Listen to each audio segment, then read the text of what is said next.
पहला प्रश्न आप ही से है कि क्या मामला कोर्ट में अटक सकता है, फंस सकता है, मुश्किल आ सकती है राज्यसभा में? हालांकि बहस हो रही है, एक बार तस्वीरें दिखा दीजिए मेरे साथ, क्योंकि राज्यसभा में इस वक्त बहस चल रही है और ये तो लगभग पता ही है कि दोनों जगह पर आप बहुमत में है, लेकिन कोर्ट में मामला फंसा तो?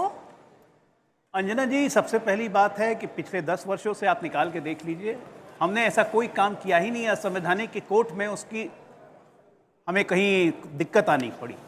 ईडब्ल्यूएस हो, चाहे कोई मामला हो, चाहे धारा 370 हटाने का हो, चाहे ट्रिपल तलाक हटाने का हो, एक भी असंवैधानिक काम मोदी सरकार ने नहीं किया। ये वक्फ की जिसकी हम चर्चा कर रहे हैं, ये खुद में असंवैधानिक था।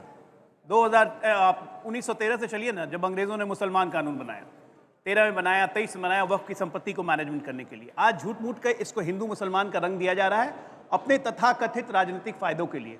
सच्चाई तो ये है कि ये ना हिंदू है ना मुसलमान है, ये विशुद्ध प्रशासनिक बिल है, एडमिनिस्ट्रेटिव रिफॉर्म्स इन वक्फ, जो कि जरूरत है, क्योंकि उस वक्फ की संपत्ति से जो करोड़ों करोड़ों की कमाई मुल्लों की हो रही है, कठमुल्लों की हो रही है, राजनेताओं की हो रही है, वो कमाई जाना चाहिए गरीब मुसलमान को। इसमें किसको क्या दिक्कत है मुझे समझ में अभी तक नहीं आता है।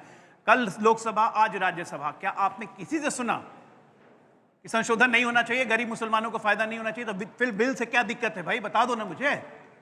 चीख चीख हम लोग पूछते रहे कि गरीब मुसलमानों को भला होना चाहिए कि नहीं, सब कहते हैं हाँ होना चाहिए।